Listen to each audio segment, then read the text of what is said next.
Hello, hello. How you all doing? It's Thursday.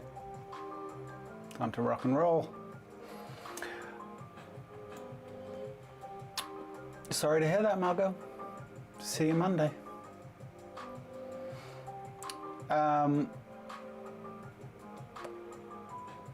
Sorry, just catching up there. Hope you're all good. So, male model.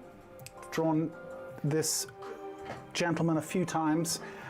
Love his physique. Love the way that he uses his space. So yeah, we're going to do slower poses. We'll start with a 20 and we'll take it from there. We might do a few short ones at the end just to kind of get through the set. Let's see how we go, huh? I'm somewhat unprepared today. My pencils aren't quite where they need to be, so I may need to break a couple of times to, you know, sharpen the old pencils. Because I've been busy with something else. Hi, I joined on Monday. I still do not have a join button. Linda, there's if you joined on Monday, hold on a second. Yes, you did. I can see that right here. Okay, so here's the thing, Linda, all you need to do is go to the community chat tab of my channel and you will see a link to the reference there. It should be the top post and you'll see a link to the reference hosted on my website, okay? Yes, I'm reopening the Etsy store.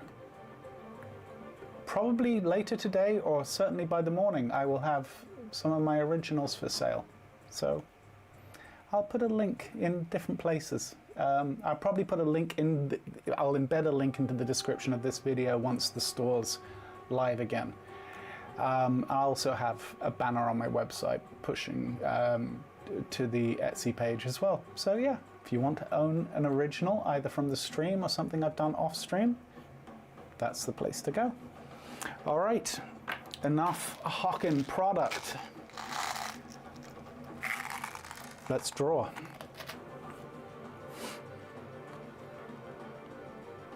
There we go. Does that look right? It's gonna have to be close enough. Cool. All right, folks, let me start the timer. Yeah, I think these are gonna be slower poses. 20 minutes, let's do that. Timer has started. I also want to maybe use a couple of new techniques today for light and tone. Let's see how it goes.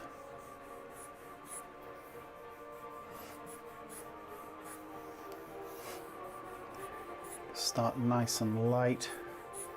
And I'm not drawing the full figure. I'm probably going to draw down to about the knees, just because I do want to kind of play around with light and tone. And I find, well, within reason, the larger I draw, the more kind of real estate I give myself to work with.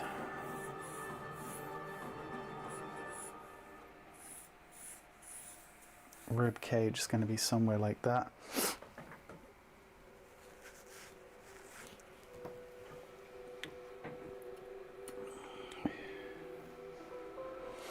Oh, thanks, Camille.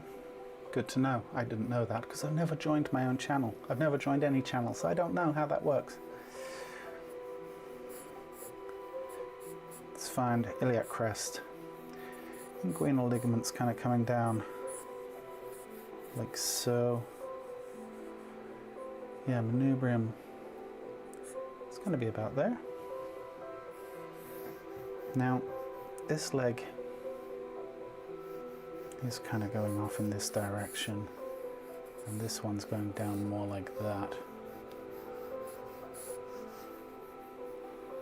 So we'll just indicate that for now, something like that. The other leg going down, back that way. Clavicle, obscured by the pectoral muscle, but we know it's coming up this way. Actually, that might be a little high. It's probably about there, head of the humerus. Coming around, this is going towards us.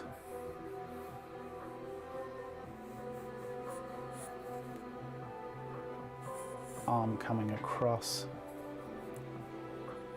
on this side, clavicle coming out like so.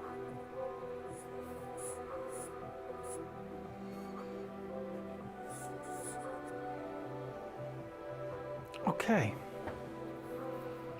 just gonna pop the navel in now, just so I can basically pull out my center line, get a sense of the stomach sitting in there.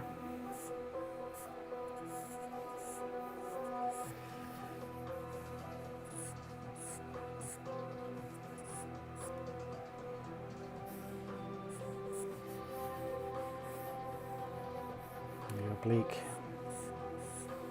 it's going to be sitting in there.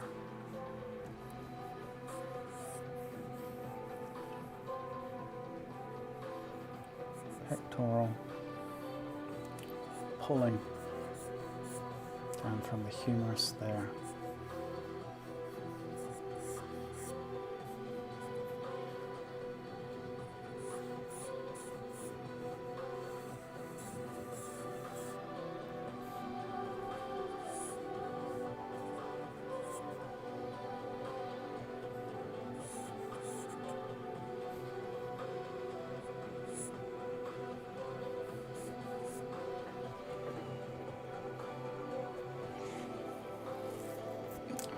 Rick, it's a 20-minute pose. We don't need to start with easy poses.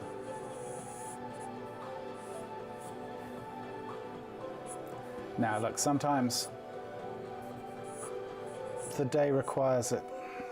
Other times, you know, you can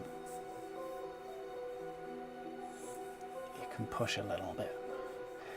So we've got some lovely ideas with the latissimus coming down the form here, and we can actually see that traveling down the side there, around the back of the form. Sitting in there, then we can see the clavicle, not the clavicle, scapula, sitting in there, and then meeting up with the deltoid, which is going around that way. Tricep coming around this way like so.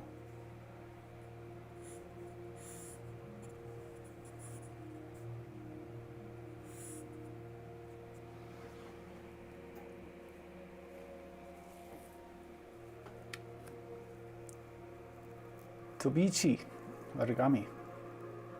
Tobichi, I'm pronouncing that right, yeah? Hope so. Don't just watch, guys. Hit the like button. Thank you. Yes, I appreciate that. It is, apparently it helps. I don't know. I take their word for it. Okay, so we can see serratus also just kind of revealing themselves in this section here.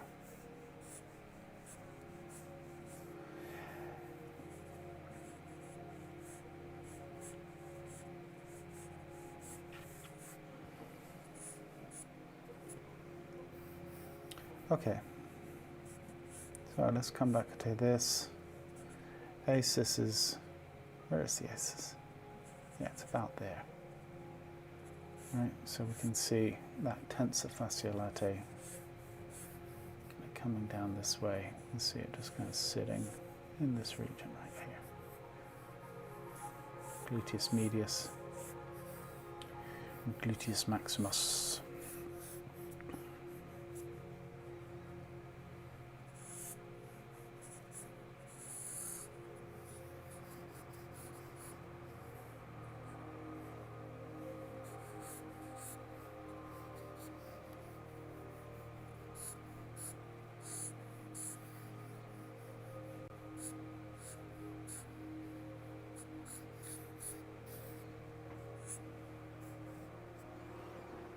Okay, this is a tough one lighting wise. I don't particularly care for the lighting at all. So this is a conceptual lighting challenge, I think. So I'm going to get a little bit more established, and then I'm going to shadow map my own kind of ideas onto this, because, you know, the two light source thing, yada, yada, yada. You've heard it all before. And if you haven't, well, yeah, basically I don't like it when there's two light sources. I think it's confusing.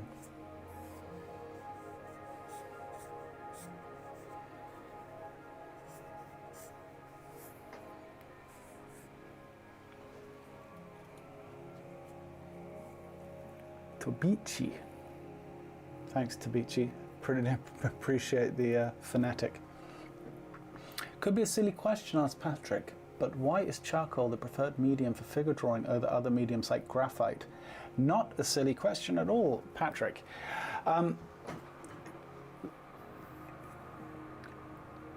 Charcoal has so much more. So I'm just going to, sorry, for those who are curious, just going to start here, down here, the oblique, I'm going to work my way up. Oh, not a good start. Okay. That's why we like charcoal, because it breaks unexpectedly. Charcoal has so much more dynamic range than, say, at least for me, right? This is personal preference and all that. But for me, at least, charcoal has really dark darks, and you can also work really lightly with it. So that's the first kind of thing. And I always work with 6B, so I have the full kind of dynamic range in the pencil to go kind of thing. Then the second consideration is the fact that you can blend halftones, and just doing tonal work is a lot more, let's say, immediate than with graphite. And thirdly, at least for me, but this is very specific to my use case, it doesn't glare on camera. Whereas graphite tends, I can't even work with graphite on this surface with this camera. It's all glare, it's all shiny. But ultimately, even if I never streamed again, it would still be my preferred medium. It's a little, I think maybe it's a little bit harder in the beginning to get comfortable with, because it is so reactive to and so sensitive to pressure and that, but well worth the perseverance or the patience to kind of get acclimated to its ways, if you know what I mean. But I absolutely love it as a medium. And I can't imagine drawing without it nowadays.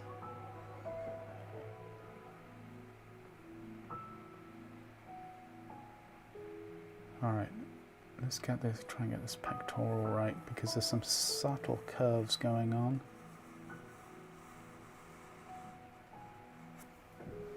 Kind of doing that.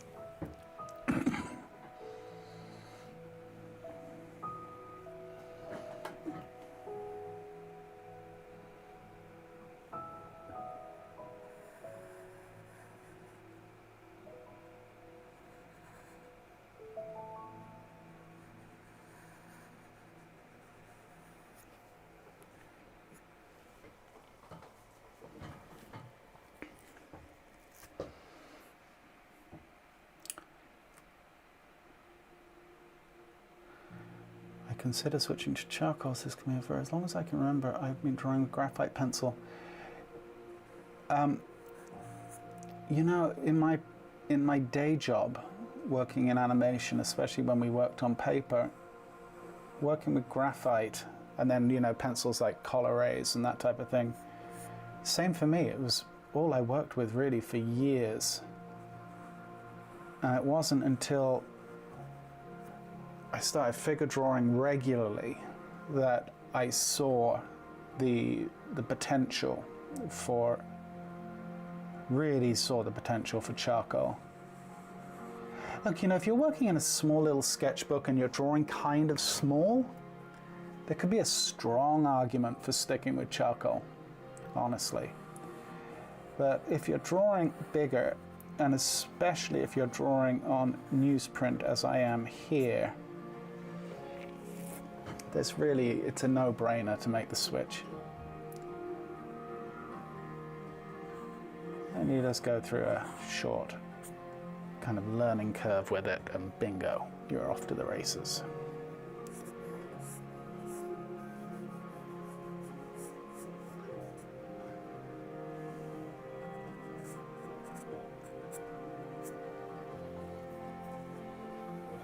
So yeah.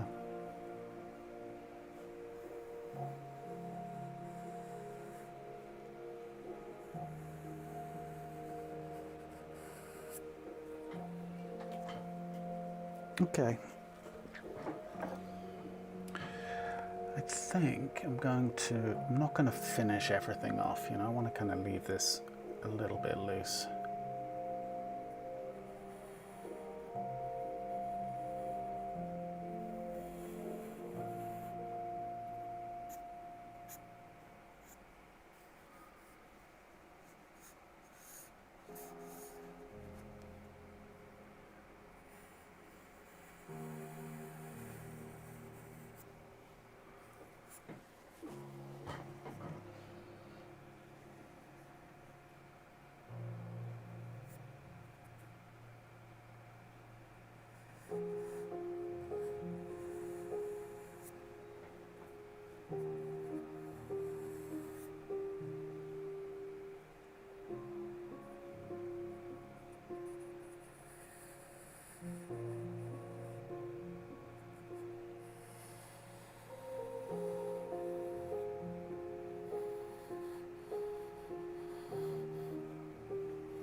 Okay. So let me think now about my shadow mapping, given that I'm using a conceptual lighting model. So I tend to just have light, or at least in this case, I'm going to have my light coming from this direction into the frame.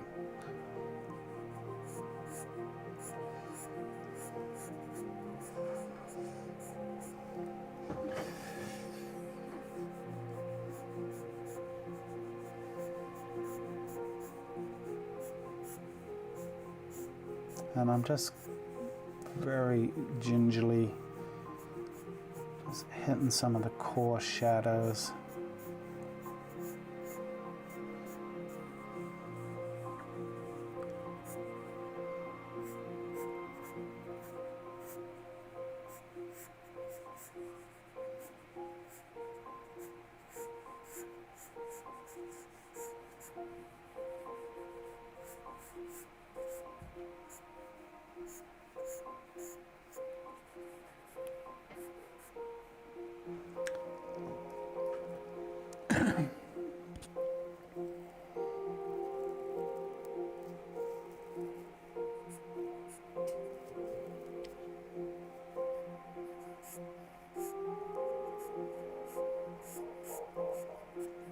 Obviously he's wearing shorts,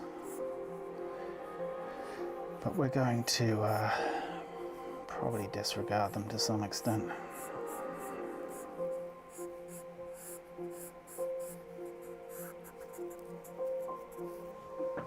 Okay.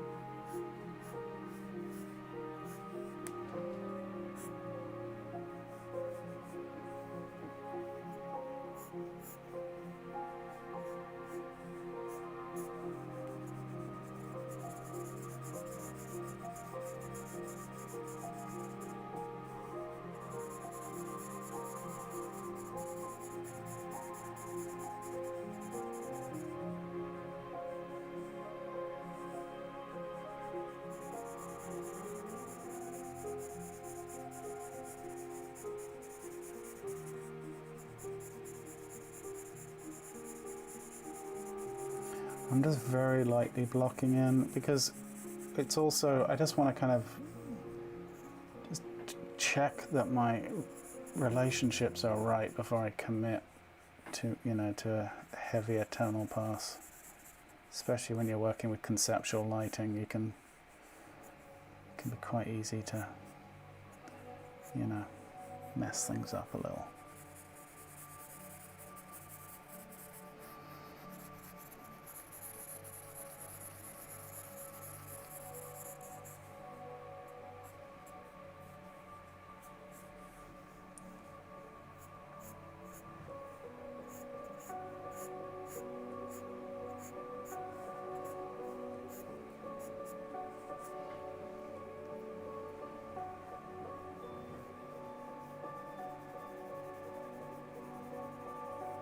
Just a little light blend. We're at 18 minutes now. This is kind of a moment that you have to make a decision, because really to take this to the next level is kind of another 10. So you have to kind of ask yourself, do you want to make that commitment, or have you said enough?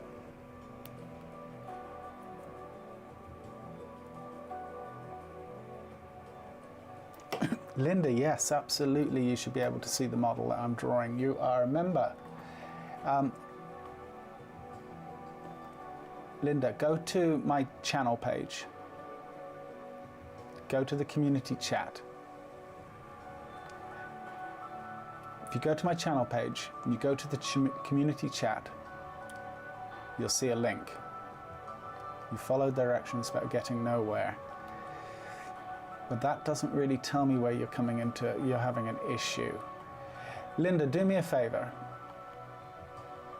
Email me right now at smythman@gmail.com and I'll give you the link to the reference. Okay? Or just go to my website and send a message through the website. I will keep an eye out for it. And I will send you a link directly, because you need to be able to draw along. Okay?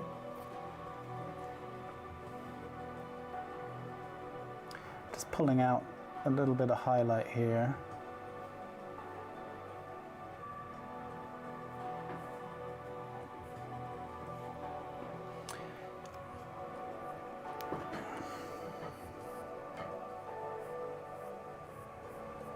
I'm tempted to kind of leave this one here.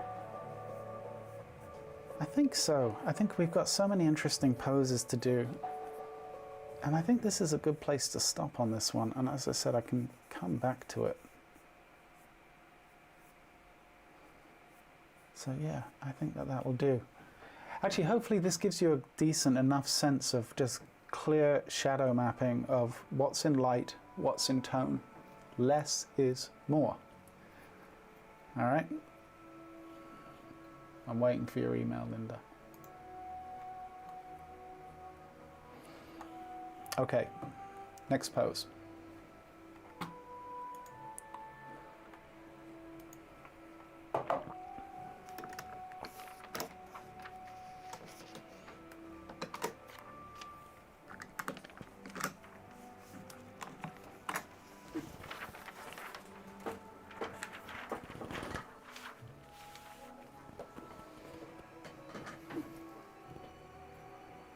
All right.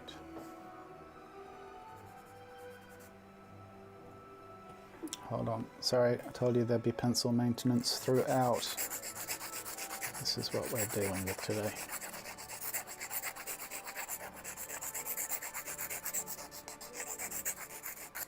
Okay. Keep me going for a few.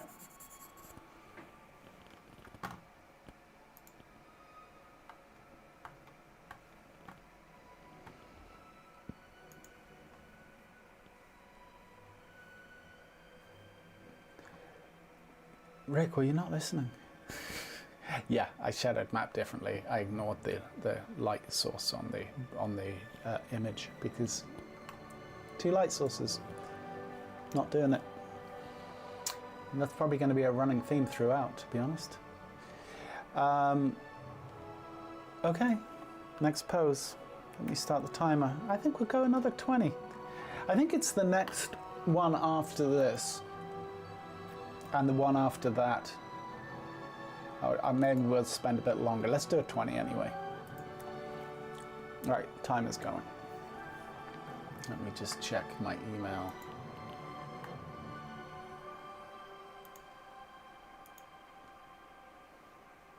Okay. Now, we've got quite an extreme axis on the shoulders here.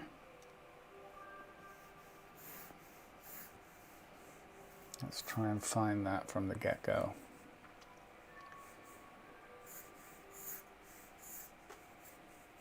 Coming down rib cage, coming down to the pelvis, just sitting about here. Yeah, let's push it a bit, shall we? Because the legs aren't that interesting. See how many lines I just made? Good Lord. Okay, for now.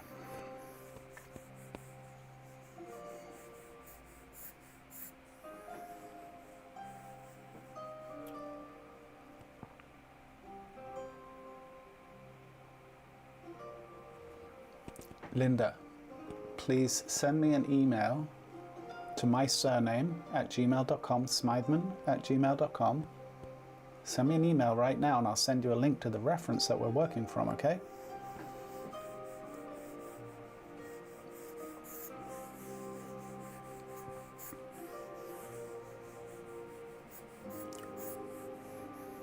Okay.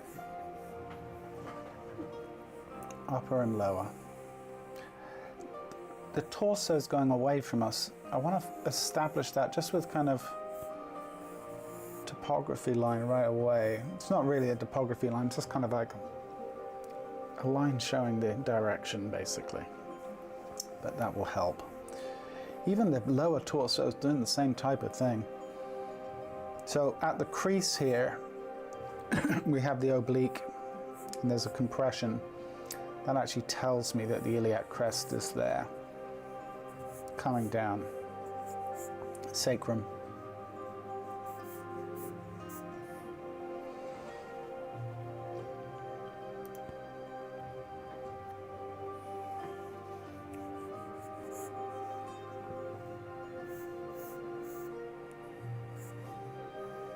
Lumbar.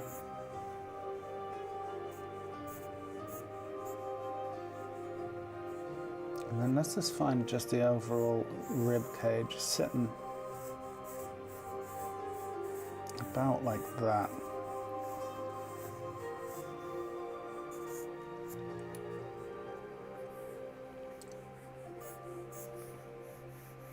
Glutes coming down this leg, going away from us. See here, it's sitting here.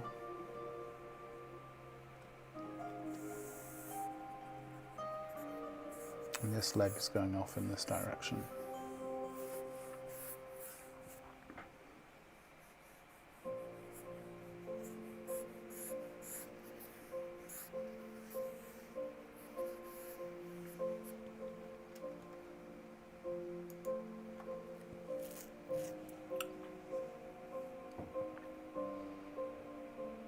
Noah says, I rarely see you use your charcoal powder or your blending stick. Ah, today, Noah, all that will change.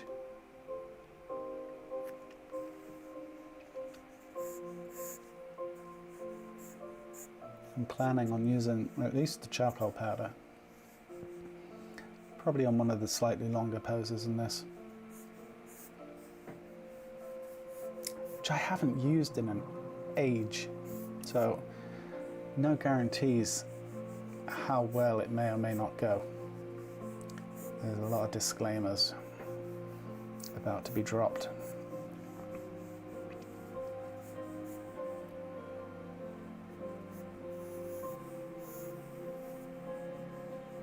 Now, I can't really see the trapezius, but we know it's going to, or how it's connecting to the occipital ridge, but we know it's there. Much more compression on this side.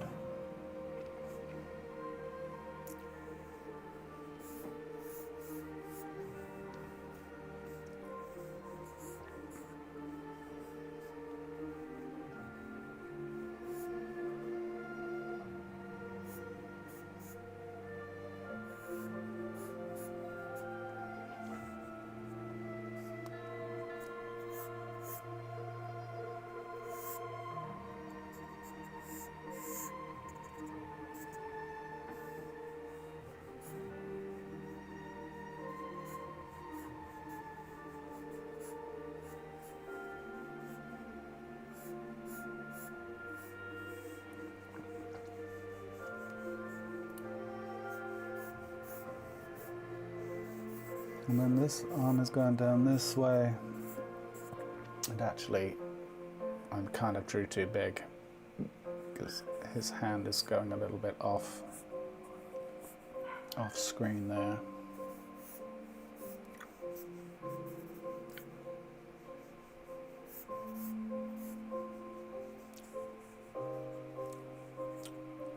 And elbow. I think my measurements are a tiny bit off here. Just a little bit.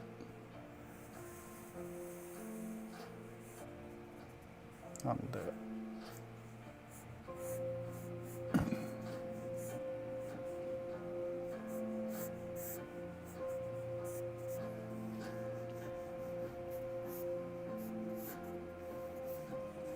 The elbow is actually sitting. This leg is way too long.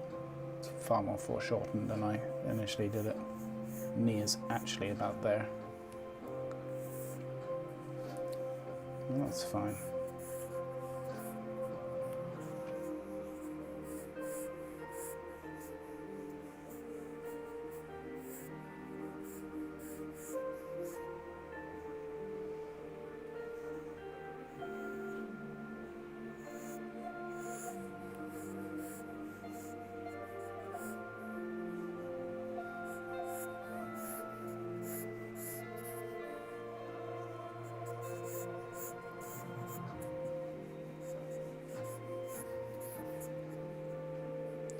So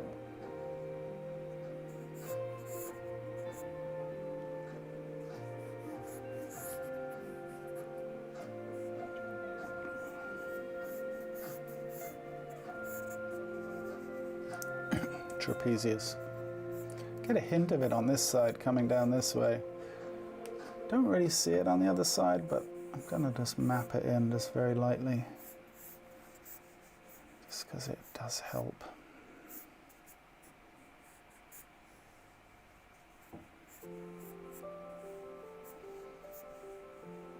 Now, actually, I think that occipital ridge is quite a bit lower.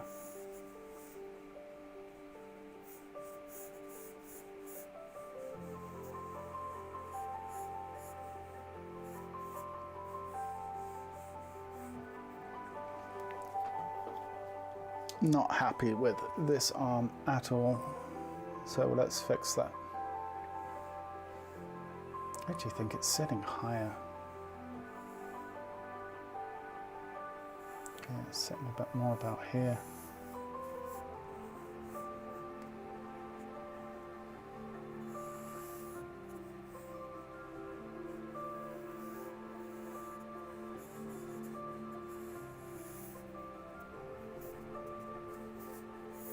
I can tidy that up as I go.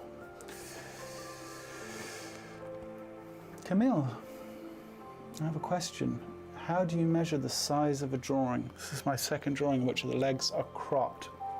Yes, and I would advise not to follow my example, Camille, of I'm very deliberately, although in this case maybe went too big, but I'm very deliberately not drawing the whole model. Really, I've been asked this question, as you can imagine, many, many times. Honestly, I think what it really comes down to is repetition and just saying to yourself, okay, I drew it too big the last time. I need to draw smaller this time. I need to draw smaller. I need to draw smaller, right? Until it's fitting in the page. And you really want to get all of that down in that during that first kind of gestural pass of the drawing, when you're working super loose in the beginning. And you can make adjustments at that point. You know, you're not going to be able to make too many adjustments once you're, you know, you're into the lightened stage of the light and tone stage of the drawing. Get used to and do it as a practice, you know, as a daily practice. Just drawing, even like it could even be a stick figure, but a stick figure with the right proportions.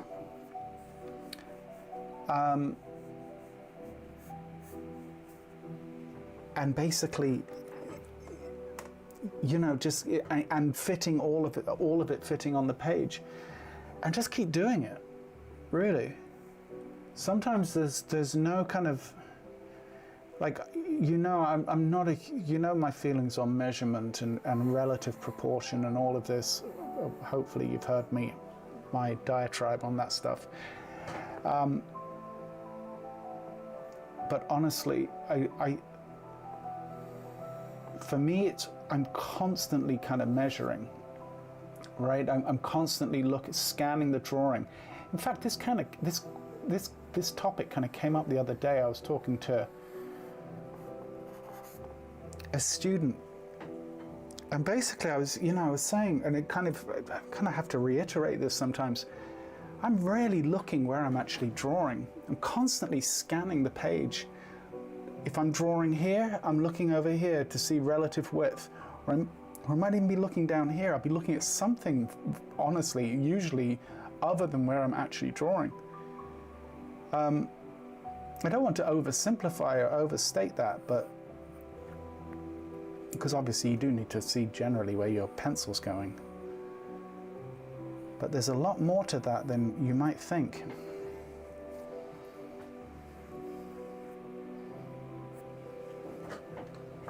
Okay, we've got a lot of complexity in this general area. I am going to try and find ways to potentially simplify it just a little bit.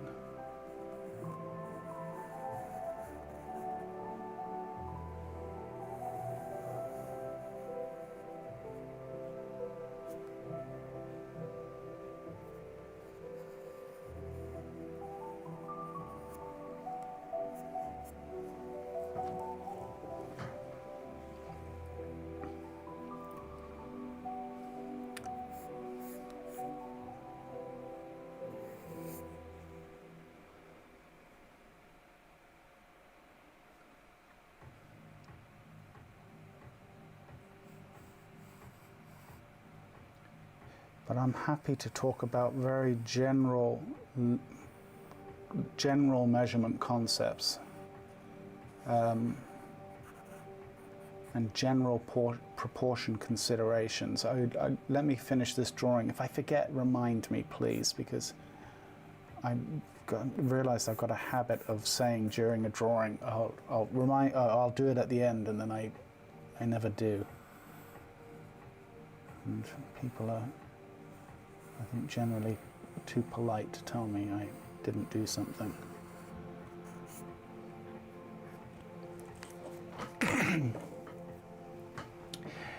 Yes, Linda, it's my surname, which is on the video, Smytheman, S-M-I-T-H-E-M-A-N,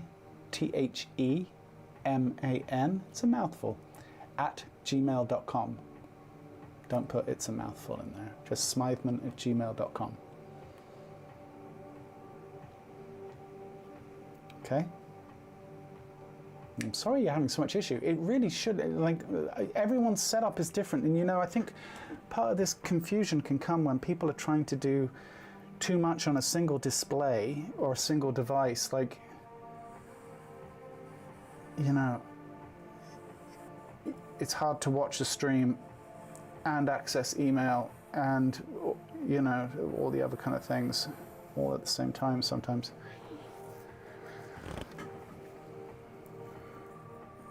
Especially if you don't have multiple displays going on, which I do personally, but it's my job.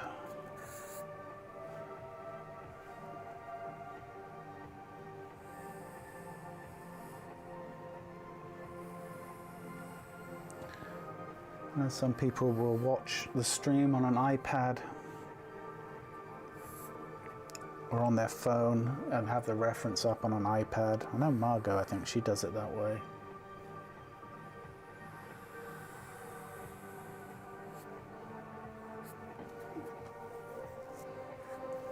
Okay.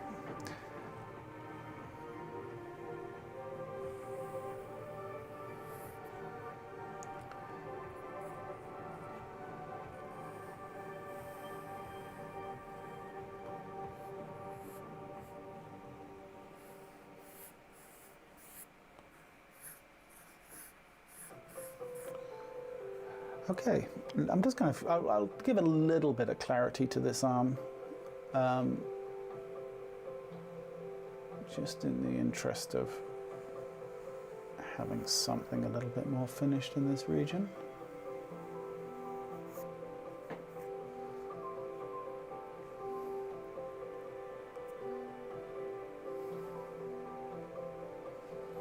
Okay, Linda, I got your email.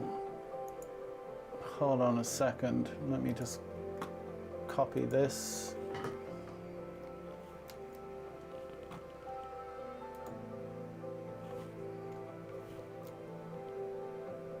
There you go. Email sent, Linda. Just the link. No. You know, nothing extra, just, which is kind of a bit rude to, you know, just send a link, but we are in the middle of something here. So tricep coming down, sitting in this region.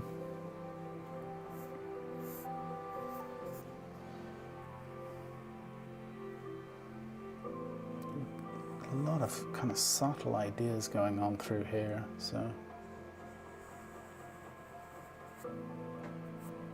it's going to be hard to capture them all.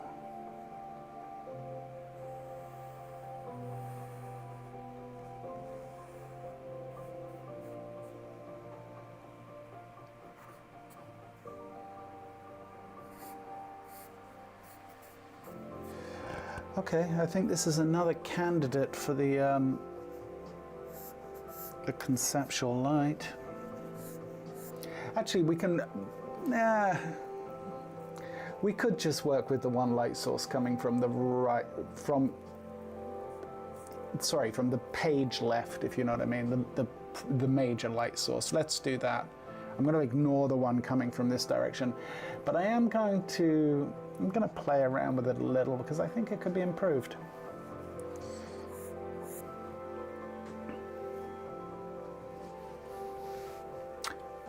When you're finished, can you define what both of the scapula are doing here? Yeah, we'll look at that. Yeah, it's not easy, Rick, in fairness. Yeah. Okay, so how much of this do I want to follow? Let's go with this.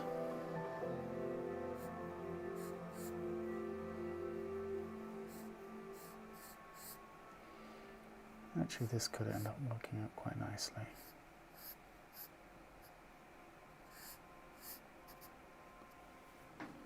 Something like that.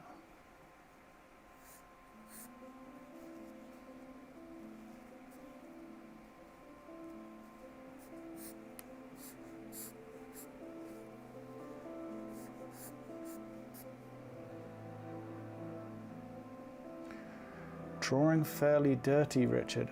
Am I? I don't know. Oh, trust me, I've done a lot worse. I would say this is actually, I don't know, I think it's kind of working.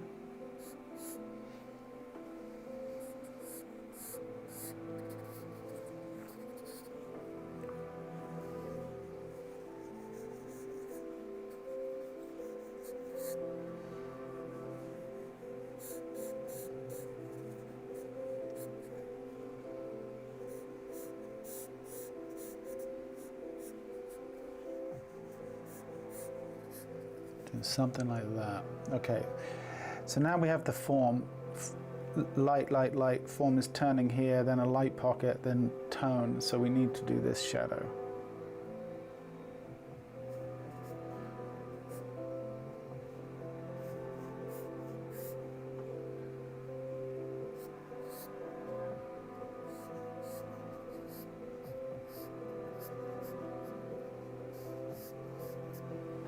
Something like that.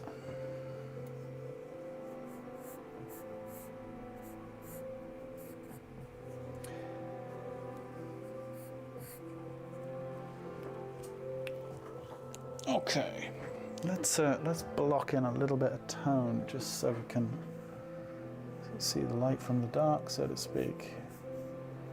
Actually, let's get this into.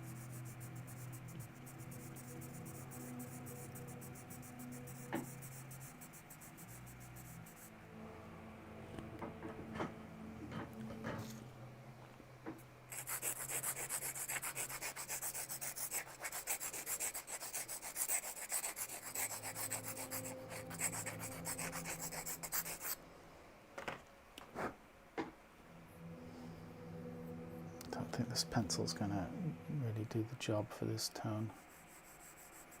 Maybe it's time to pull out the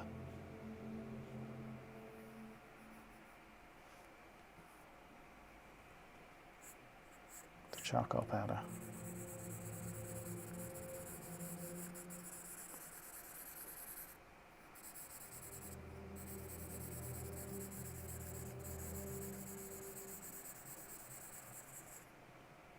Okay, so that's that, and then we have this turn of form here.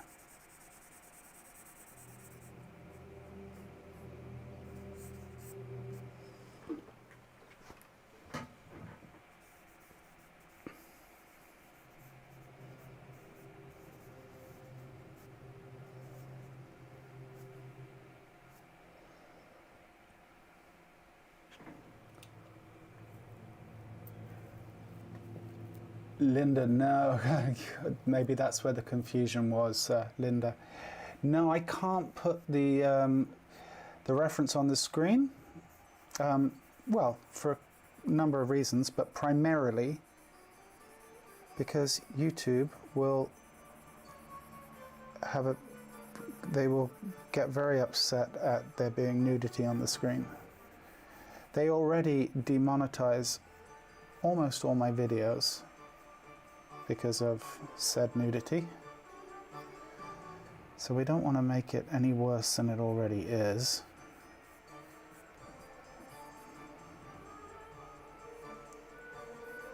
Which is a very good segue into me suggesting that you become a member and support the channel, because YouTube don't give me nothing. Almost nothing.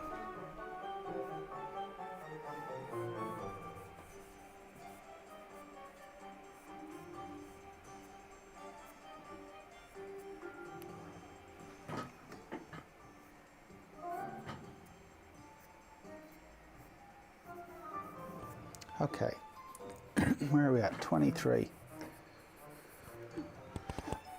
Now we're at that moment in the drawing.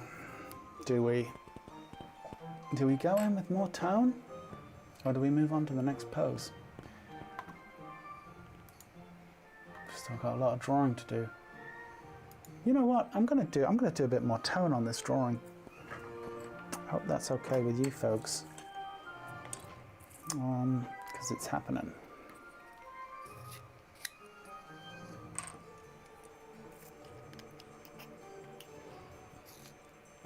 Let's have a bit of fun. Let's pull out the charcoal powder. This is where it all goes horribly wrong. Okay.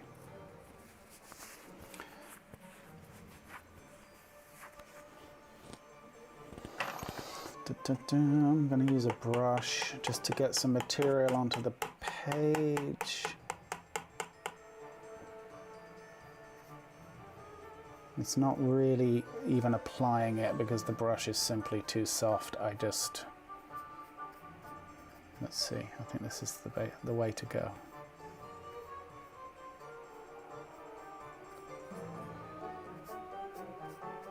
I might tone the background just a little bit too.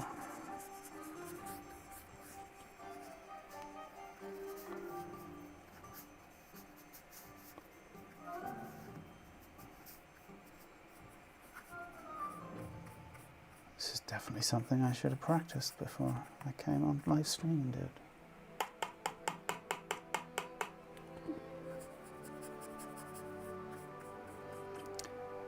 Okay, just really want some material on the page. Thank you, Camille. Watch me wreck it now, Camille.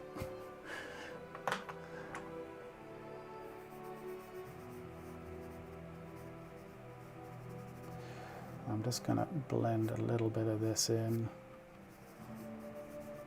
and it's going to help hopefully soften some of those exterior lines.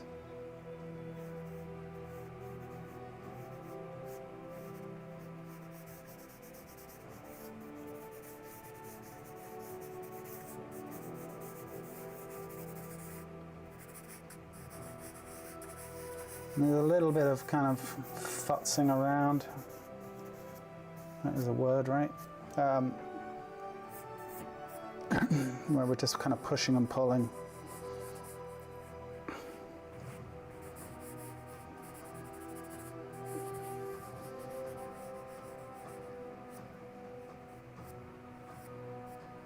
And then I will go in, tidy up, and that's when I'll pull out the kneaded eraser and let it pull out some lights.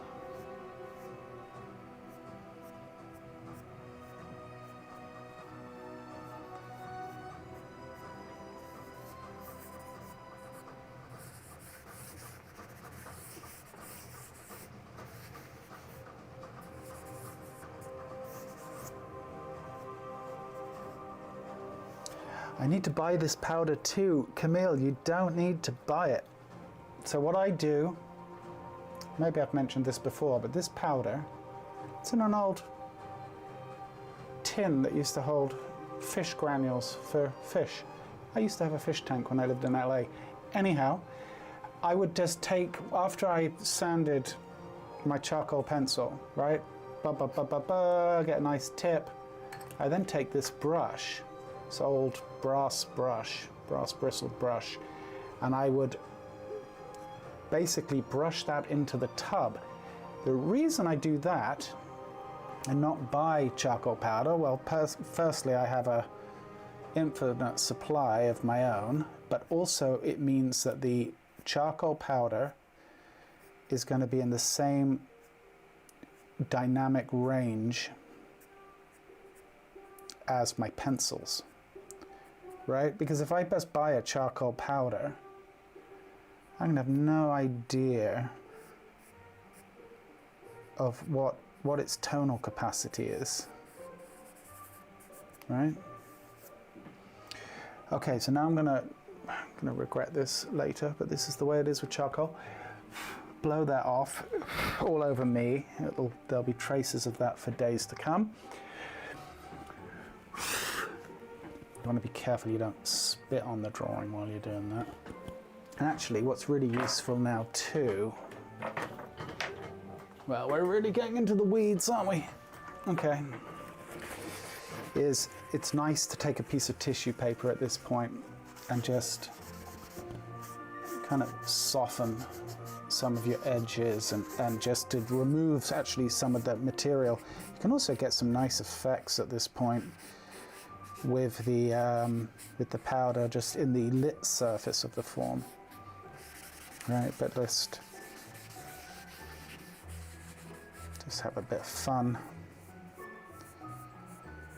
And as I said, I'll be tidying up here a little bit with my kneaded eraser.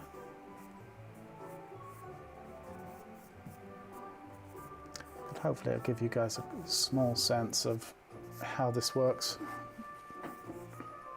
when it works.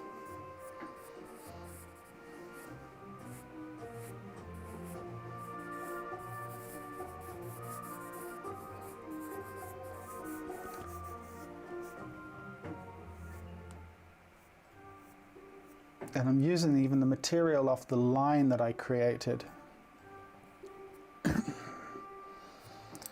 to just soften it and to bring in tone onto to both sides of the form, if you know what I mean.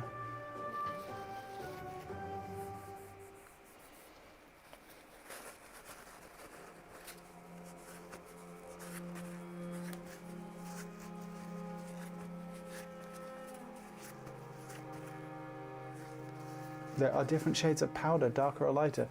Well, not so much, Rick. Maybe I'm framing it incorrectly. What I basically mean is, if the powder is from the same pencils I draw with, I know that they're in the same dynamic range, right? I know it's the same material.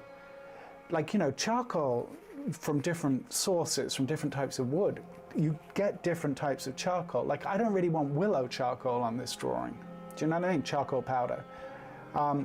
I want something that I know will go as dark as my darkest darks, and I know how it's going to react to some extent or another,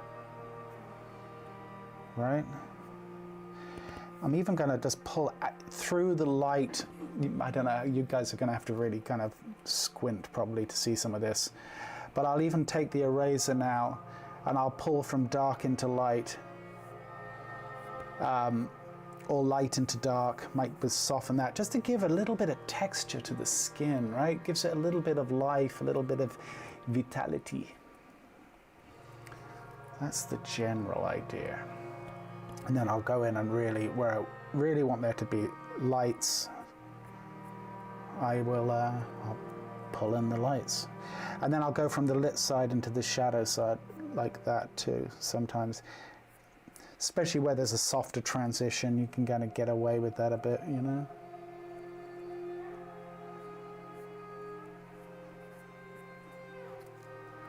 And it's a bit of a, you know, one of the reasons I don't do it on the stream is because it's a bit of a back and forth process, and it's, you know, it's kind of time consuming. And I always just assume no one's going to want to watch me do this, which is why I never do it on stream.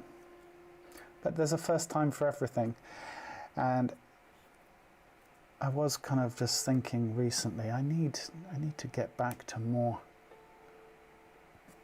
tonal drawings. Stuff with a bit more dynamic range than just diagrammatical stuff, you know?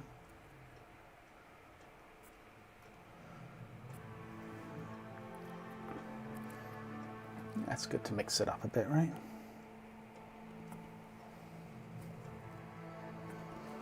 Okay, that's probably good enough.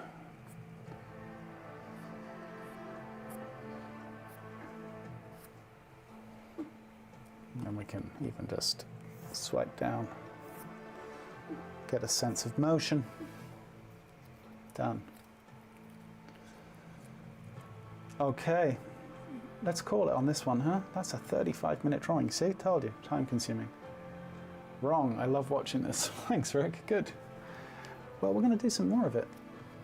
And in the coming days as well, because I want to do, yeah, as I said, it's been too long and I need to kind of get back into the groove of doing tonal stuff. Okay. And you can own this drawing if you go to my Etsy page. Not yet. One day, maybe. But the Etsy page will be going live tomorrow, kids. And there'll be a link in the description of this video. It's not there yet, but it will be.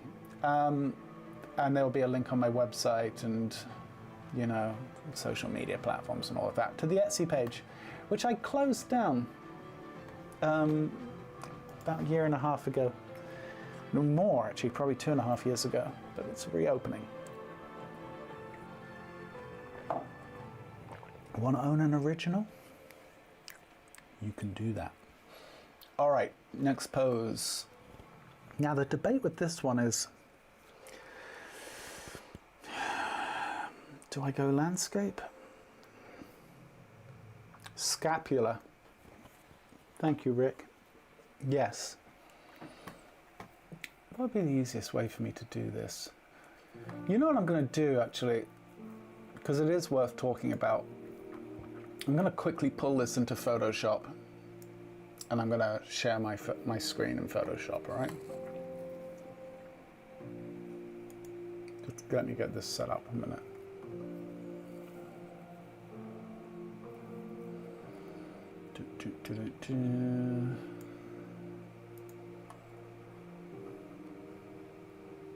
Sorry, guys. but I think it is worth talking about. All right. This will be kind of crude because I'm going to be leaning over my my drawing top table to describe this stuff. But anyway.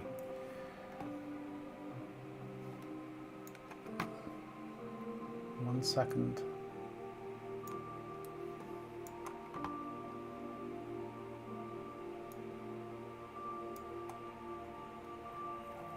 Okay.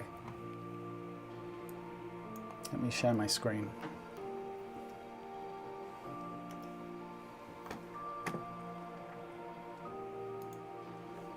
Okay, there's our reference image.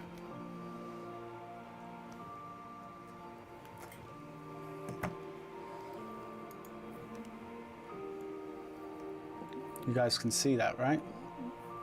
I assume? Okay.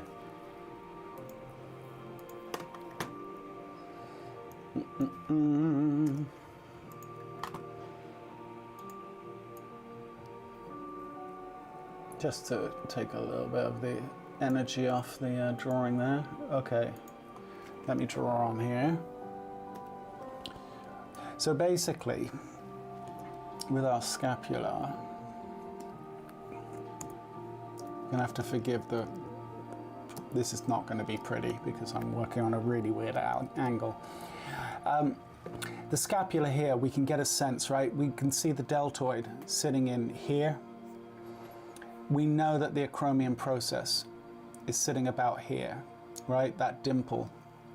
And we can see even that little bump right there. You see that? Let me zoom in. You see this right here in that region? That is the ridge of the scapula, I believe, coming off in this direction, meeting up with the acromion process on that side. And the scapula is basically sitting in this region here on this side, right? This is very, very rough, but hopefully you get the idea. And then the latissimus obviously sitting over the top of that, etc. Deltoid, you can see coming from attaching to the ridge of the scapula and coming off in this direction, right? And then on this side, coming this way, coming off the clavicle. Over here,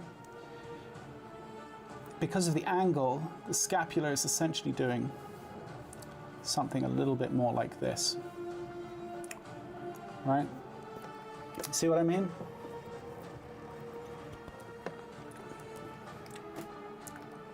So what we're seeing here is the muscles of the scapula. This is probably infraspinatus and supraspinatus in here, the muscles that sit on the scapula. Deltoid, once again, coming off there, off the ridge of the scapula, edge of the scapula is there, and it's coming something like that, right? Doing something like that. So yeah, that's essentially what's going on. I hope that makes sense.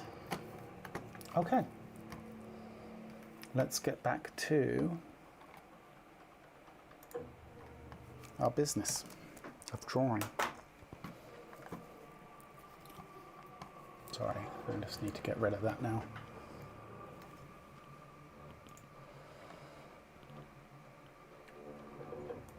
Okay, next pose. And yes, I was debating which way I'm going to go with this as far as portrait or landscape. I think I'll go landscape.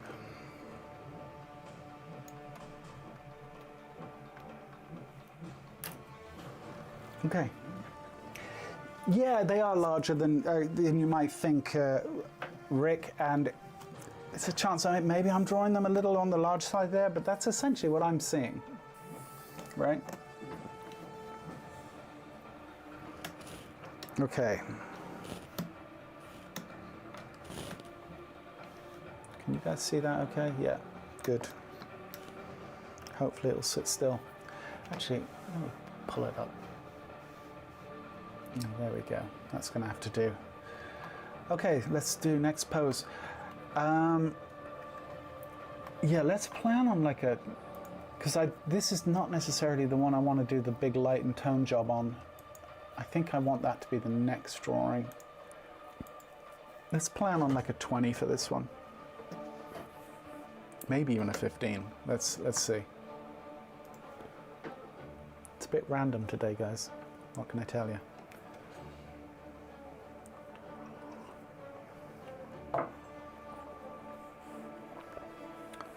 Okay. This kind of pose kind of requires that we draw the whole thing. Uh-oh.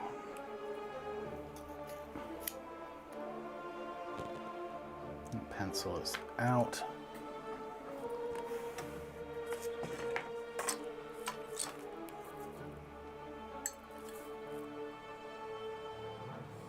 Okay.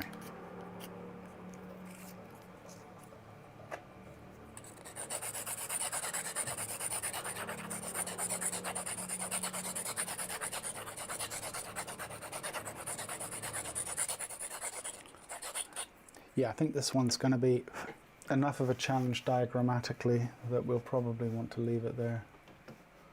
That would be my guess. Okay.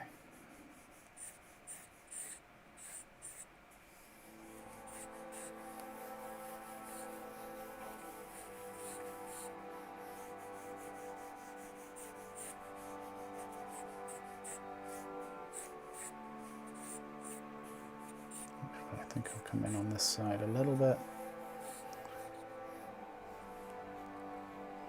Maneuvering is going to be about here. Head of the humerus.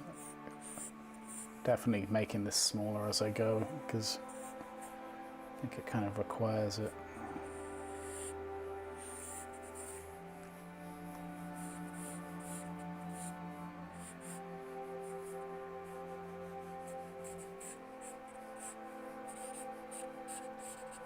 Okay. And then this clavicle is going up this way.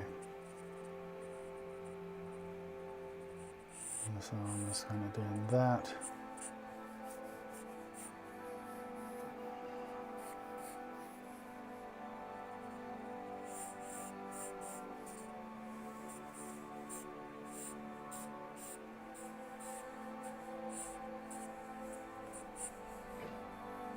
This arm is coming across the form here, coming down to about here, the wrist.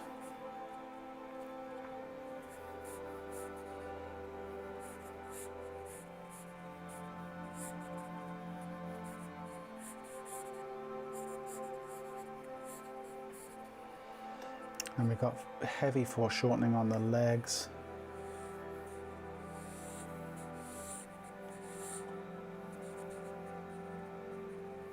Knee is about here.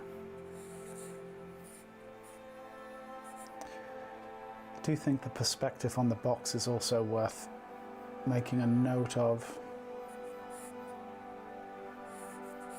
It's coming up this way. The corner of the box is here. That leg is going down like so.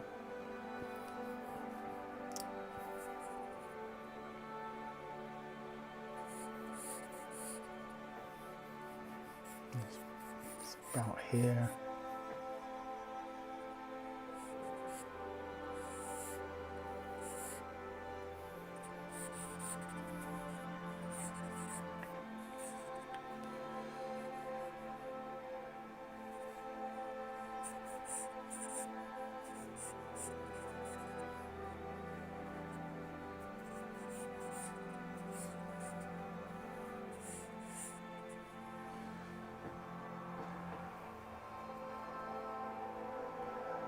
Have you ever counted how many pencils you have? I see a lot on the desk and how much we don't see.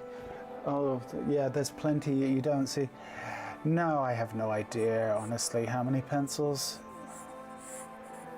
There's boxes around here and there and everywhere. And it's always kind of, it's an ever-changing number, really. Like, you know, do you still consider it a pencil if it's a retired pencil? Like a lot of them in that box are retired. partly because they're inferior. They have the generals issue that we've discussed many times.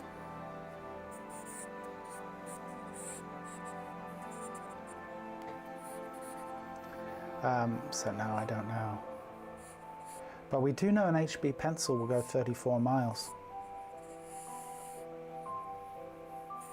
Thanks to Lulu dropping knowledge on us one of the streams. Because we were trying to figure out how many miles of drawing that we've done. I have no idea.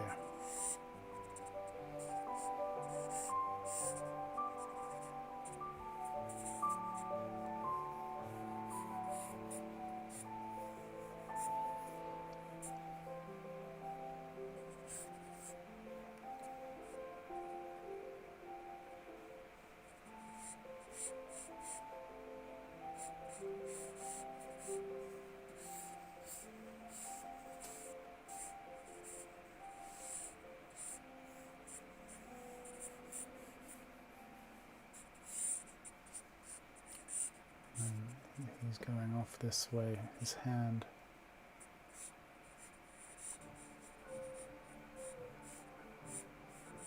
And the stick that he's holding, which is actually going through the whole of this box, there's like a handle here, which is kind of cool. And this stick is doing this. Something like that. The box continues this way. Okay.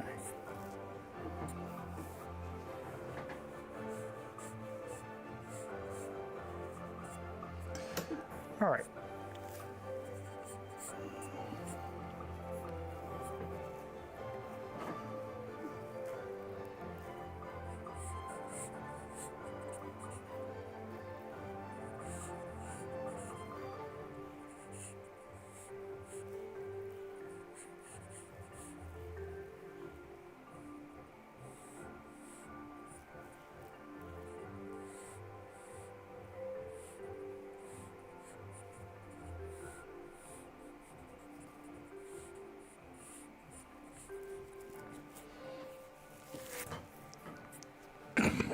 Excuse me. All right.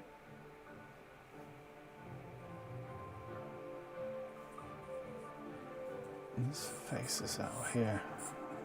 I was actually using this, the pit right here, or where the deltoid and the pectoral kind of meet, as a sense of measurement. Chin is about here.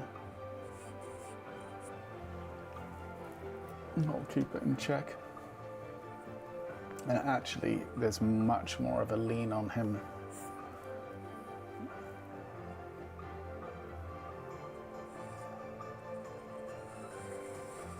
Pectorals actually about here. And then the latissimus is even further over. It's quite the stretch he's got going on. Something like that.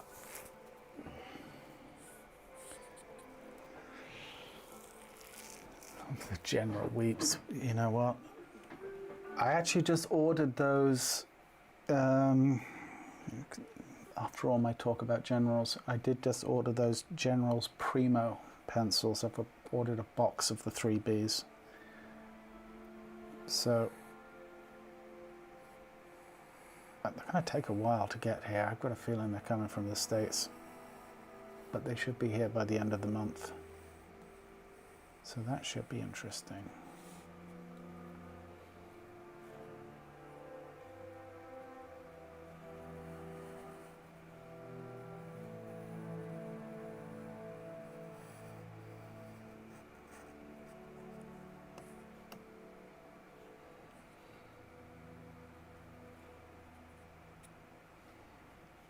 Okay.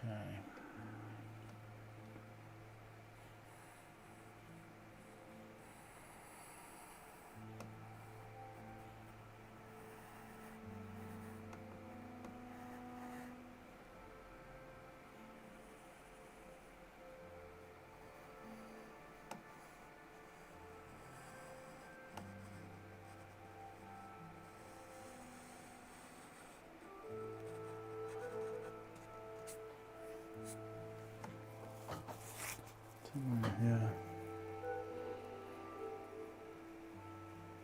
Antonella, thanks. That was very beautiful. Hi, Richard, and goodbye, everyone. Goodbye. I hope they're not coming through Baltimore Harbor. You know, Rick, God, that was a crazy one, huh? What a tragedy. Just brutal. And can you imagine the chaos that is going to cause from a traffic perspective?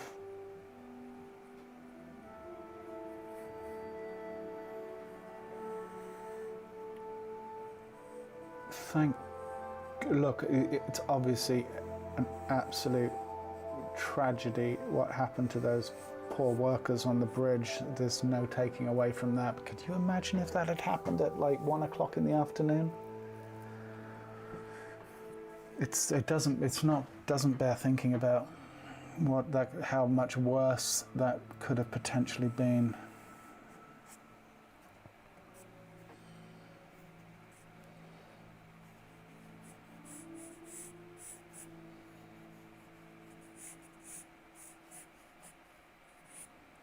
I can't imagine. Anyway.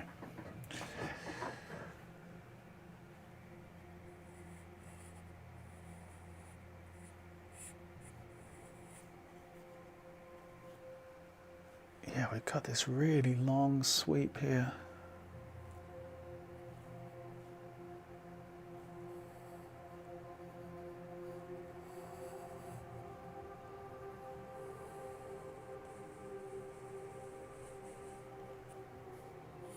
Something like that. I don't like this drawing at all.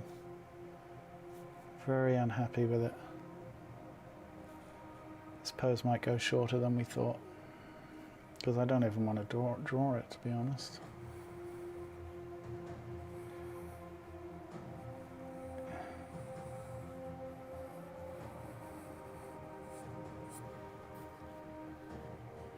Sometimes you just know things have not gone the way you wanted them to go. And this is unfortunately one of those situations. It's kind of too late to do much about it, but anyway, we'll keep going. Keep going for now.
I like the hand. Well, thanks. But the hand ain't going to save the drawing. Yeah, it's one of those things.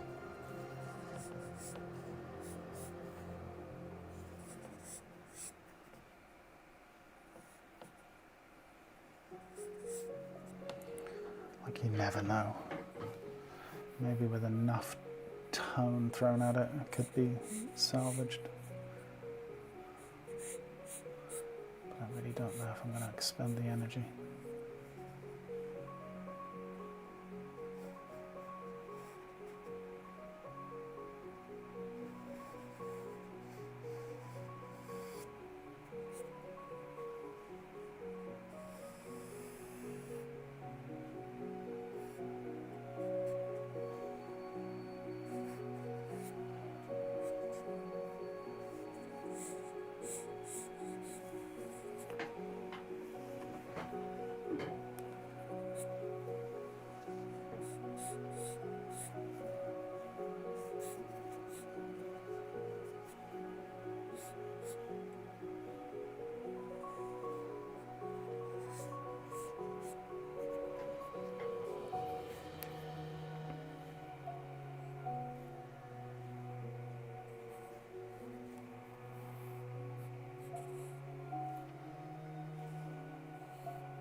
just keep going.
Capital Streets. I want to offer a promotion of your channel via as far as blah blah blah. Not interested, thank you though.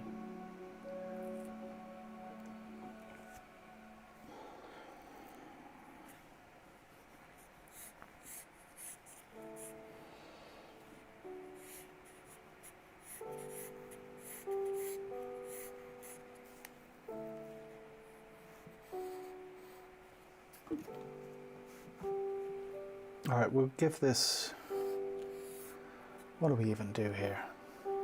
This just simply isn't worth continuing with. I think we call it. This deltoid is an absolute disaster. Yeah, sorry guys, I'm abandoning this drawing. I hate it. And I don't even want to finish it. Unprofessional, I know.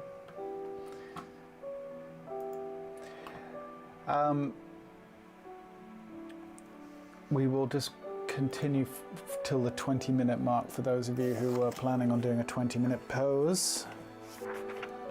I will, in the meantime, sharpen a pencil.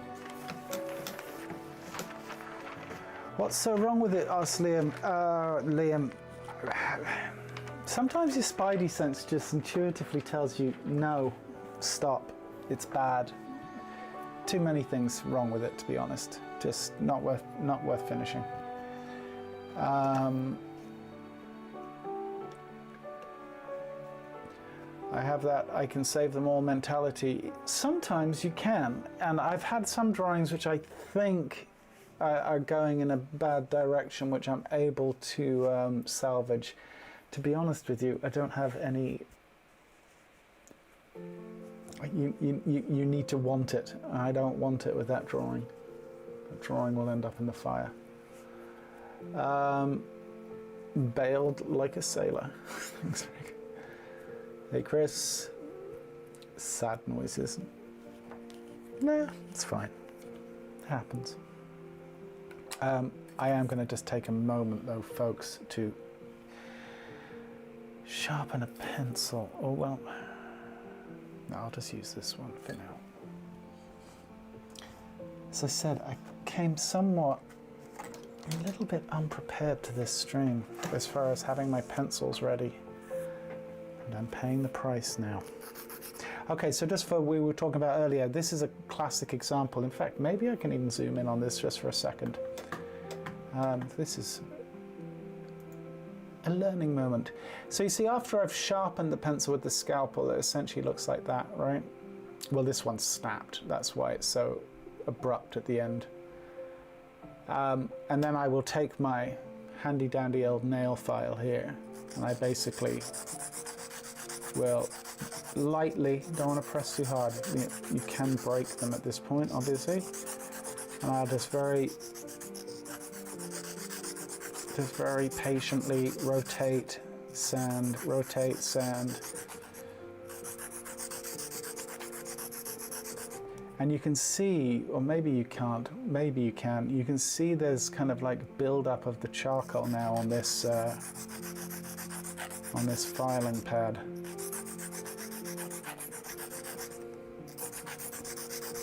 I take my time with this because I like to try and get a nice cone going. See, now that is kind of where I want it to be.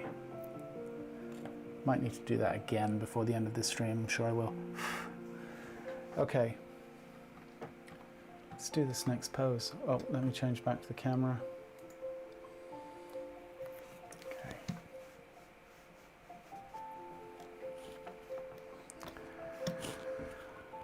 Didn't we have this problem before with Forrest Gump music? I think so. Okay. I think this is going to be, this may actually, guys, this may end up just being the last pose of the session, because I think this is going to require some time. And we have 30 minutes left, give or take, you know. Whoa, nearly kicked over the whole desk. There is a bit of give and take in that, but we essentially have 30 minutes left, and I think I might need it for this pose. Let's see.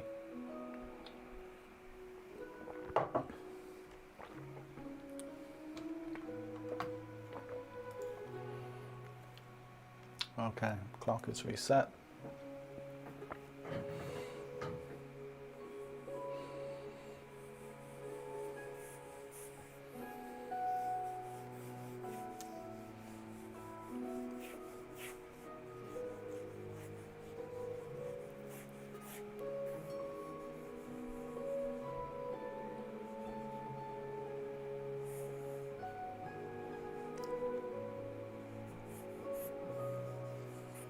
Finding the relationship between my upper and my lower torso. There's kind of just this kind of direction change here.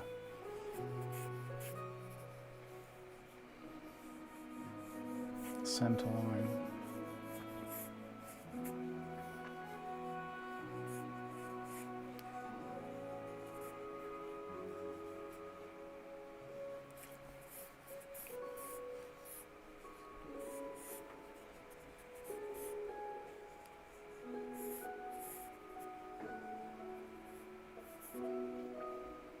So knee is here, heavily foreshortened to the point where the ankle is here.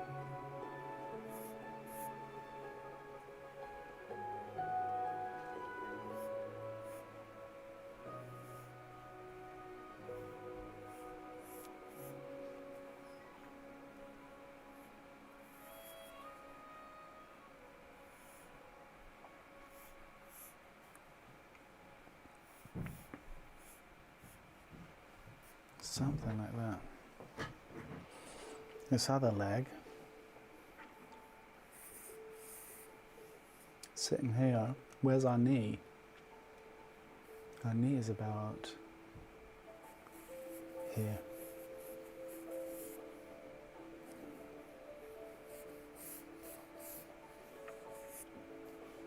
Tibia going down this way.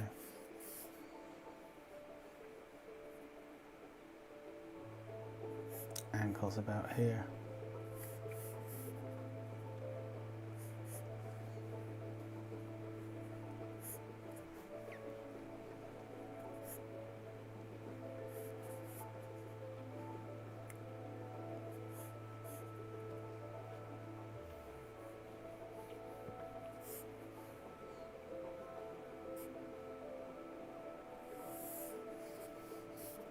Okay, that'll do us for now.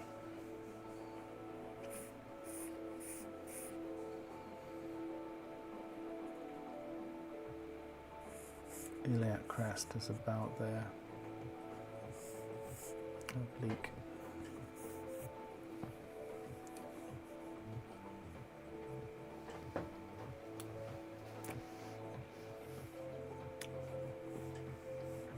That's great, Camille. Glad you're finding it useful.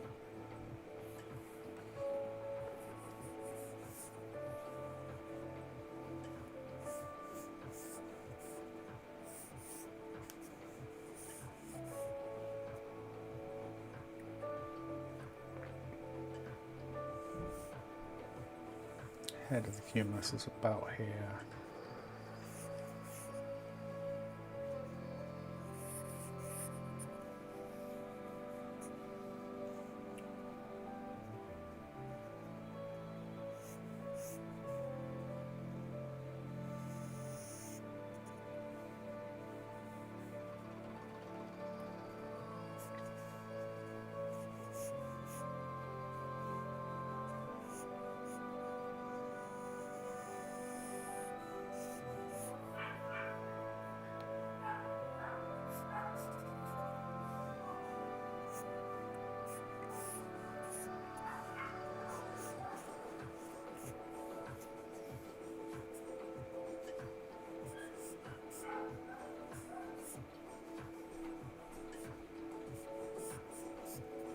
Got the stretch of the pectoral muscle coming up this way.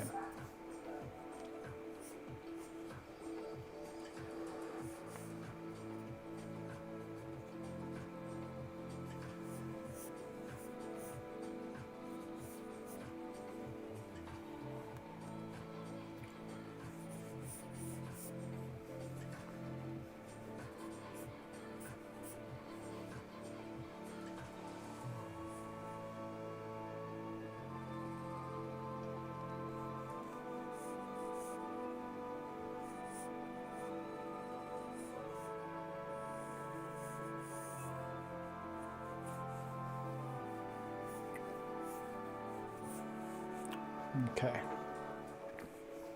Yeah, we can't even see this pectoral muscle because actually the face is, his nose is coming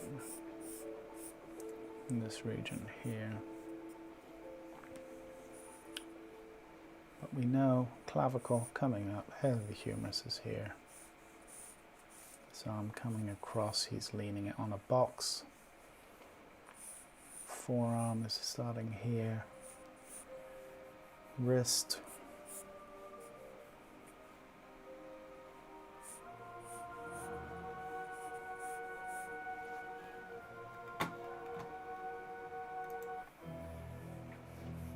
And this hand, yeah, sitting here.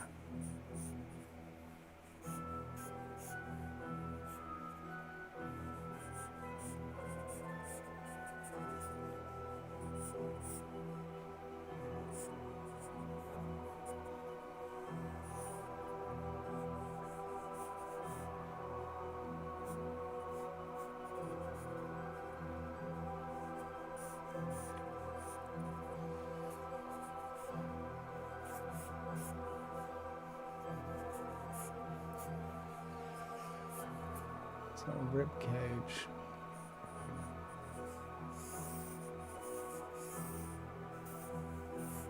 It's kind of sitting in here.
is way too big. Damn it. Let's quieten that down a little bit. We'll come back to it. But not good. My ear should be here.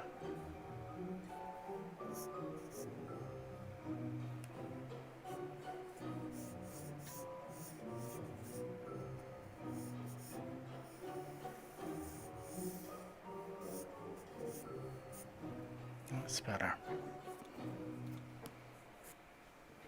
Okay.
No bueno.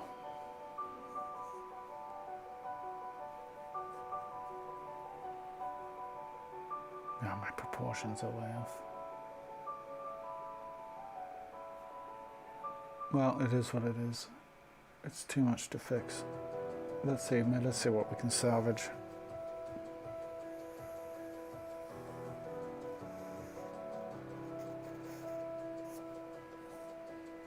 That's a long drawing to...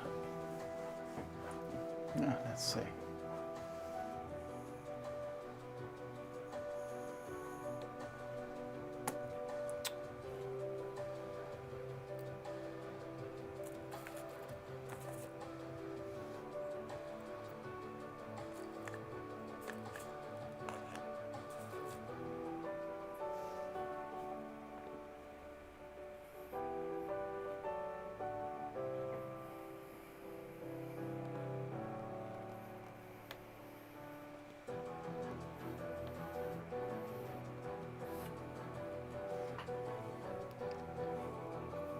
This is way too long.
Sorry, I'm not very chatty. Usually when a drawing's gone badly, I get quiet, I think. I think that's what happens.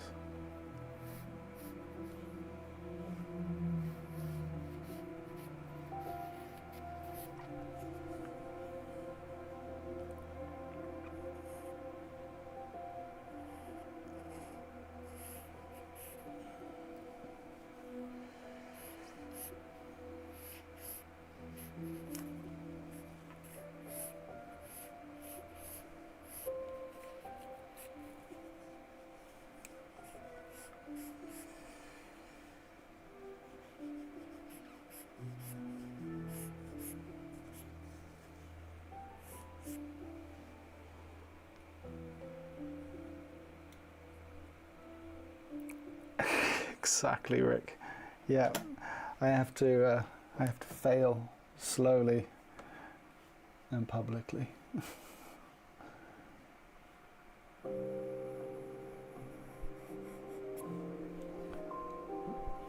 Pretty much. It's been several of those.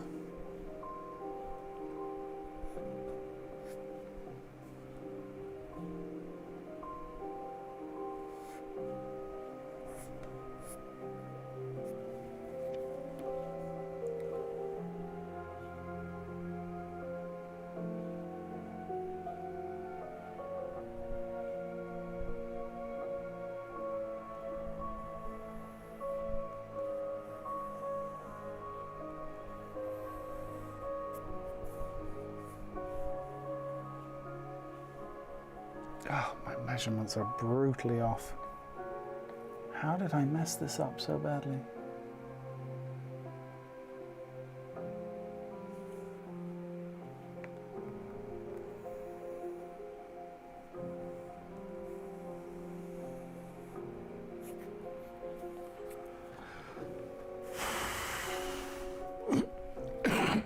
Excuse me.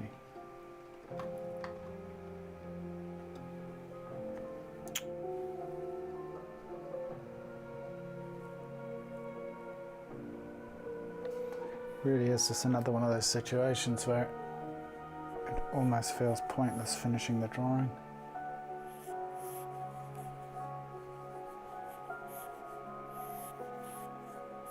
How? Really? 2 for 2? That doesn't seem fair. Like, you know, I usually, you know, one embarrassingly bad drawing on a per stream I can get behind as a failure rate, but 2 in a row?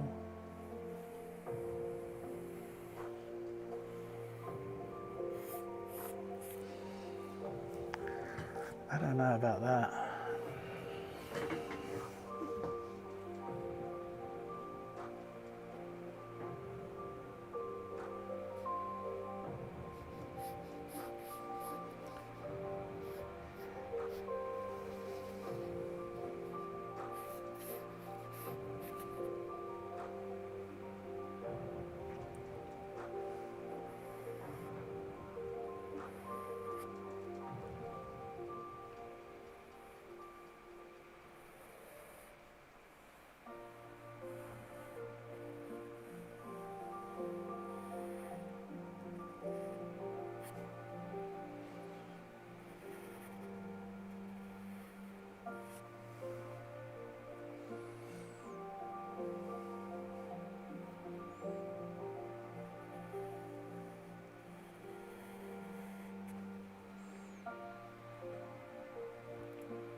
Well, in the next stream, we will plan on doing another one of those tonal pieces, and we'll have a female subject, so they tend to, you know, present different challenges.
Okay, let's see now.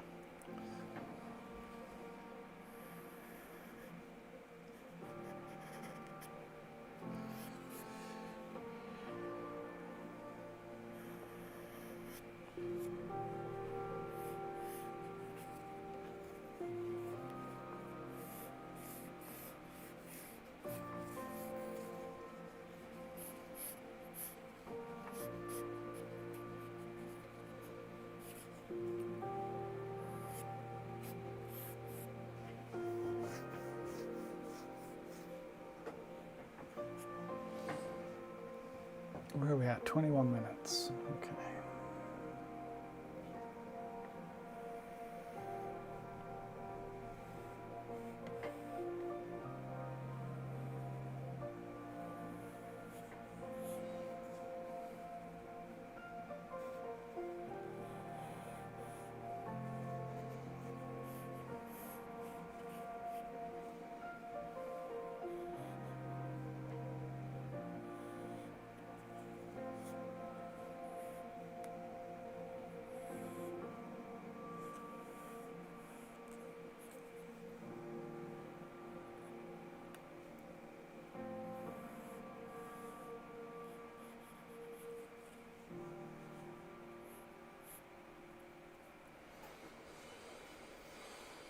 When will be this extremely skinny model? Good question, Camille. I was actually looking at her this morning, just after our conversation in the stream last time. Because, you know, people, I don't know, there were some people didn't seem to be too thrilled about the idea. I don't think she's definitely, you know, leaning towards the super skinny, but I don't know if she's actually as bad as I made out. Although, I guess that depends on your perspective. I don't know, I was thinking about it though, like, I'm not sure what the best way to handle that is. Like, do we make it a separate, you know, like a, how do I put this? You know, do we make it a different, an additional stream to the ones we normally do? Do we, you know, is it like going to be a members only stream? I don't know, maybe I'm overanalyzing it, overthinking it, I don't know. So to answer your question, I don't know. I would like to do it in the next few weeks, but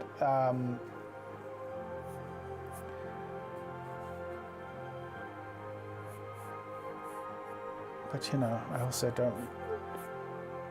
don't really want to make it a private stream. It's a tough one. All right, you know what?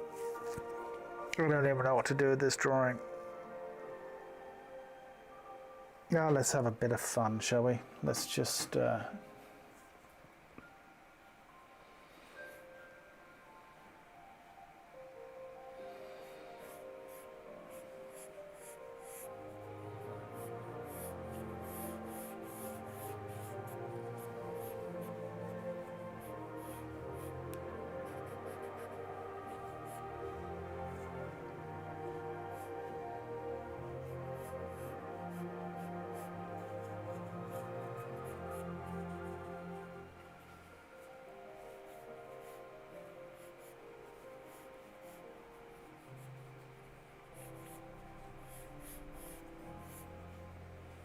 he's got his ponytail.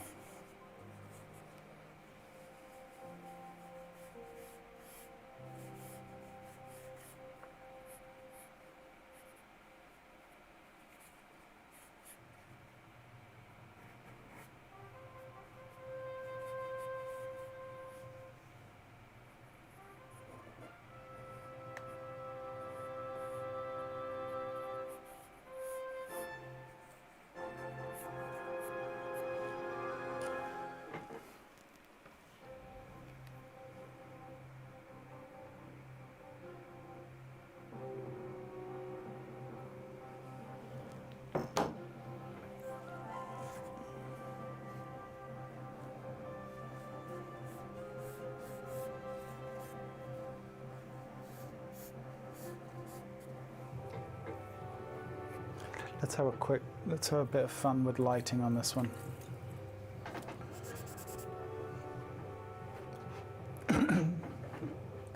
Begin to slow down with study, including drawing things upside down. Okay.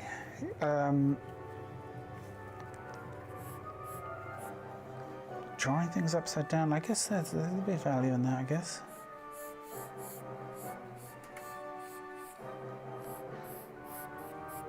We're gonna do some, we're not gonna do a chance to do the right hand study today.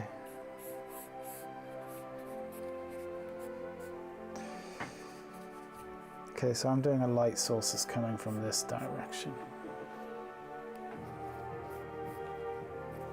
God, this music's awful. All right, so with that said, probably gonna have something like this. This might all go into tone, which would be super convenient. Yeah, you know what? I'm just gonna do that. In the interest of just getting this one done.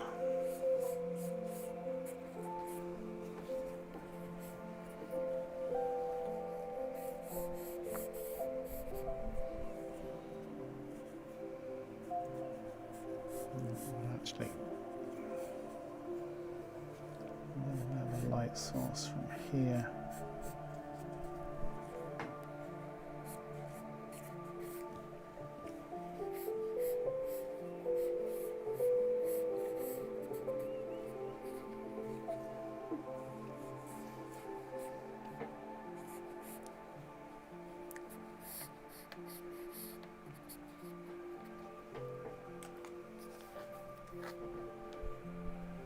Just going to go straight in with this.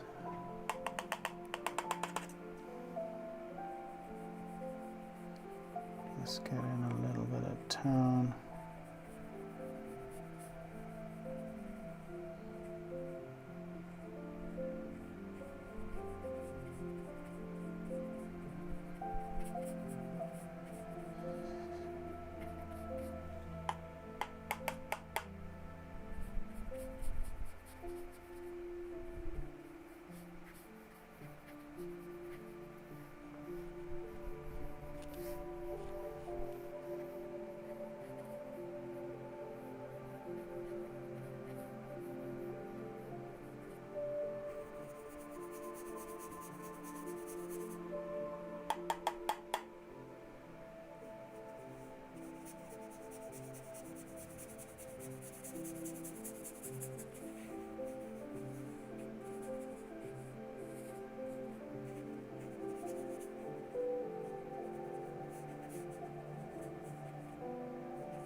Okay.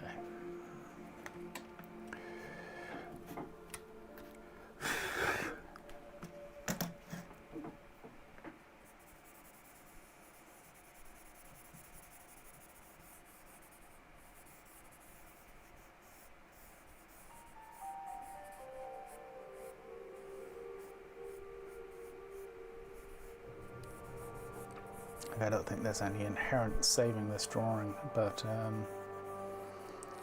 just play around for a few minutes.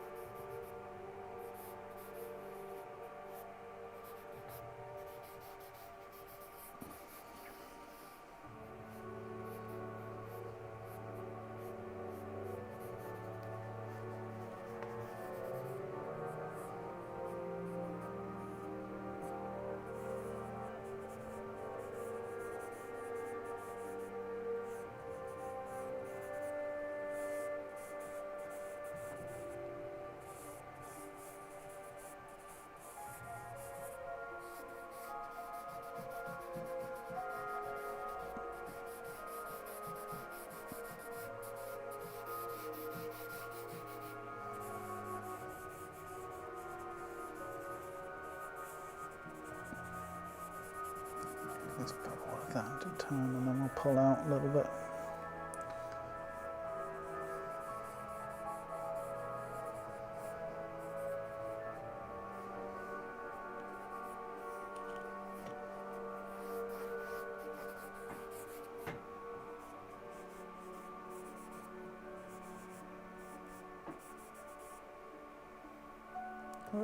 Running out of clean hands.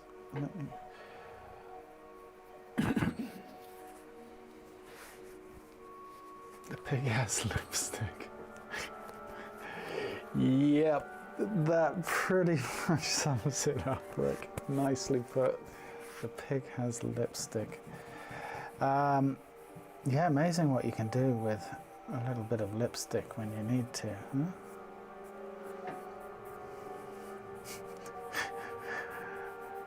Wow, nicely put.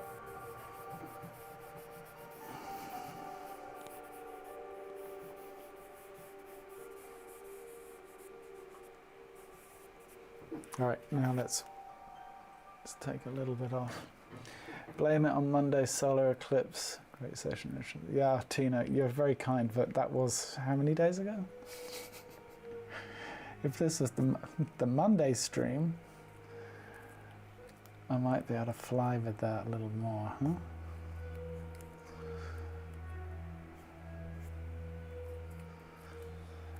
But I don't think that's gonna cut it. I just blame it on bad drawing. It's real simple.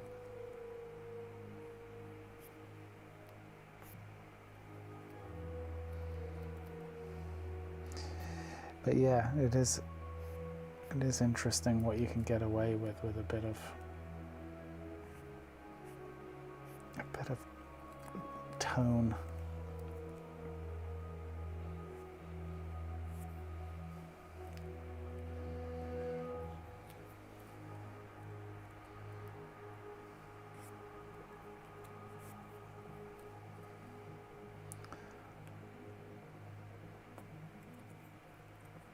Although some drawings, there just is no salvaging.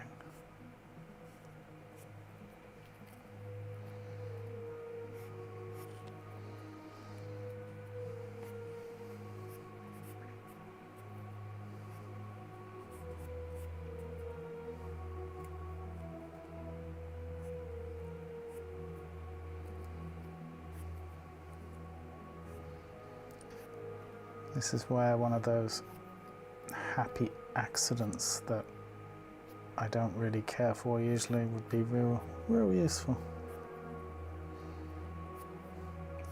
That one swipe of the tone or the eraser that just magically makes the drawing good. Anyway.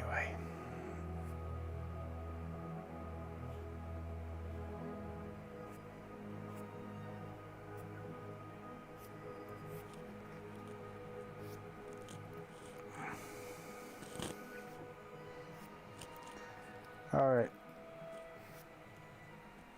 Yeah. We're at 7:04 here.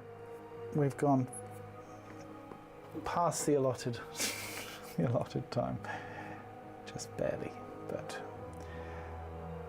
I'm gonna call it a day. I will leave the other reference drawings up on the reference page for those of you who would like to finish off the set. But I think that's as good as we're going to get. You could, just for what it's worth, just for the sake of the conversation, so to speak, if I was under no time constraints and I was just doing this, let's say I liked this drawing and I wanted to take it to the next level, what I would probably do now is I would go in with, maybe with this stick, and I would just start hitting maybe where the darkest darks are. Again, in places like this, just to really hit the blackest blacks. Might even go back in with the pencil to just redefine some lines, especially where darkest darks hit darkest darks like that. And then you could start saying, okay, I've got a whole nother kind of tonal range to play with here as far as going to black. And you could start hitting, you know, various parts of the drawing and really kind of pulling down to the next kind of tonal level with things, you know. Like in here, for example, cast shadow. So you can just keep, well, obviously until you get to your darkest dark, but you could just keep, I like to build up incrementally like this rather than going straight into the darkest dark, because it helps me balance what's in light and tone. But that would be the next logical step here as far as where you'd go with the charcoal tone. And we'll do more of this, as I said, in the coming weeks. We will meet again. We will meet again on Monday. Female model. Once again, I think I'm gonna we might do a couple of shorter poses, but I want to do some longer poses, and I want to do more of this tonal stuff. So that's the plan for Monday. So if you want to play along, I find a brush is real useful to have for laying in tone. You might want to get a blender stump, one of these. Piece of kitchen roll, kitchen towel is really useful to have handy, and a kneaded eraser. All right. Been using my blending stick wrong this whole time. Maybe not, Noah. There's a very good chance I'm not using it correctly. I'm using it the way it works for me, but it doesn't mean that it's right or wrong. Guys, it's been fun. A nice thing about the blending stick is you can go in and really kind of, you can sharpen up your shadow areas and put up, I didn't really do a very good job there. I didn't do a good job at all, but you can get a hard edge with your tone, which is nice sometimes when you want to show an anatomical idea with a sharp edge in tone. Don't smoke your blending stick. Good advice. Words to live by. On that note, guys, it's Thursday. That's the good news. Have a wonderful weekend. I will be celebrating my birthday on Saturday, as it turns out. Yep, doing all of that once again. So whatever you might be doing, look after yourselves, and I will see you all next week. All right, cheers. Take care. Bye.